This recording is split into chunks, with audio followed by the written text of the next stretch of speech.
This is the 5th week in the winter trimester, and our trimesters at Ravenswood, they're 10 weeks long, and in those 10 weeks we do 2 long poses, so then each long pose is 5 weeks long. This 5 weeks though have been unusual because the model that was going to be doing a full 5-week long pose, he got injured and wasn't able to work anymore. So instead of 1 long pose, we had 4 different models doing 6 different short poses in that 5 weeks time.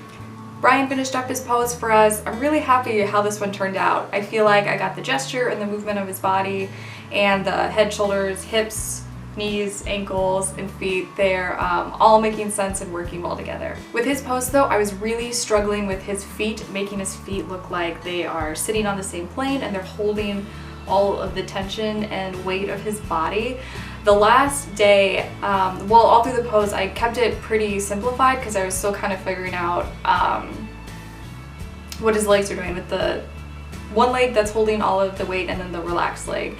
But the last day, then I really focused on getting those feet, and I feel like I got it pretty well. They're sitting on the plane, or on the same plane, and what I did was I really focused on the shape around the feet first. That's a trick that they teach us at Ravenswood, to focus on the shape around the feet, and then once you got that down and they're working really well together, then you work on the inside structure of the feet and make sure that they really look like it's holding the tension of the body. Also on the last day of Bryan's pose, I really focused on pushing the values to really where I wanted all the attention to go in the drawing. And I wanted the attention to be up with his face and his hands that are close by his face, and then also the overall movement of the body. So that's why I darkened all of the values with his face and by his hands. And then to explain the gesture, his gesture has a really strong movement from his hands all the way down to that relaxed foot, this like really strong diagonal movement. So I've already, had the hands darkened because I knew I wanted most of the tension to be up here, but then to really show that diagonal movement, I also darkened the hip on the left down to the relaxed leg, especially by the knee, to really make it look like that knee is popping out a little bit, and then all the way down to the relaxed foot, to just try and get that that diagonal movement as obvious and strong as possible. We also finished up Emily's pose too, though she did get really sick and she called in sick for her last day, so I feel like I never really got to resolve this drawing, which is kind of frustrating. But what are you gonna do? I feel like parts in this drawing are more simplified than where I would like them to be. I'd like parts to be more specific, especially her feet, I know, are really simplified. I wish I had that last day that like I could have done with Bryan's pose, to really get the structure of the feet down, making sense and really specific to Emily's feet. They're kind of really blocky right now. And then also her overall gesture it's Emily's gesture and what she's doing, but at the same time it is kind of generalized.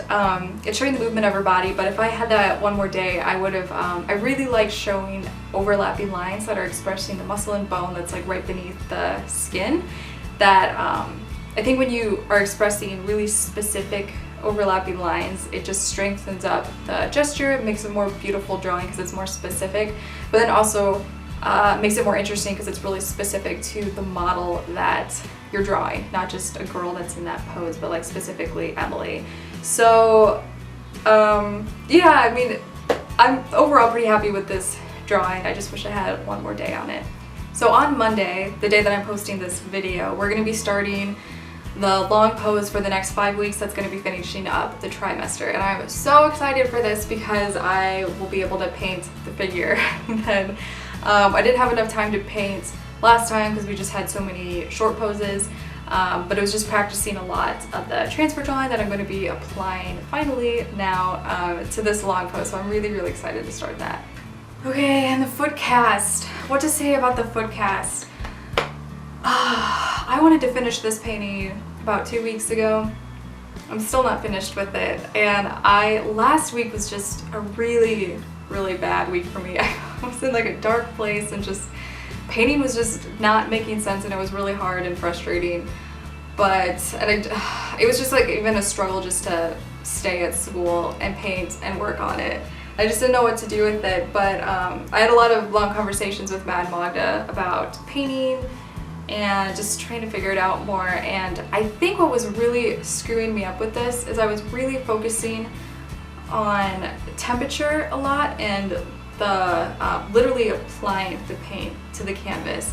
And so I was really focused on those two things, making the painting as colorful as possible, and then the look of how brushstrokes are laid down. And I think with being so focused on that, I kind of threw out the window the most important things like structure of your drawing or painting, and the value structure, and then planes that are making up the foot, so it's looking like an object in space with weight. So I kind of like went back and I really re-simplified my palette and kind of threw temperature away for right now because I need to get the value structure back, or painting's not gonna make sense without a value structure. So I simplified my palette with just white and raw umber with the value scale there.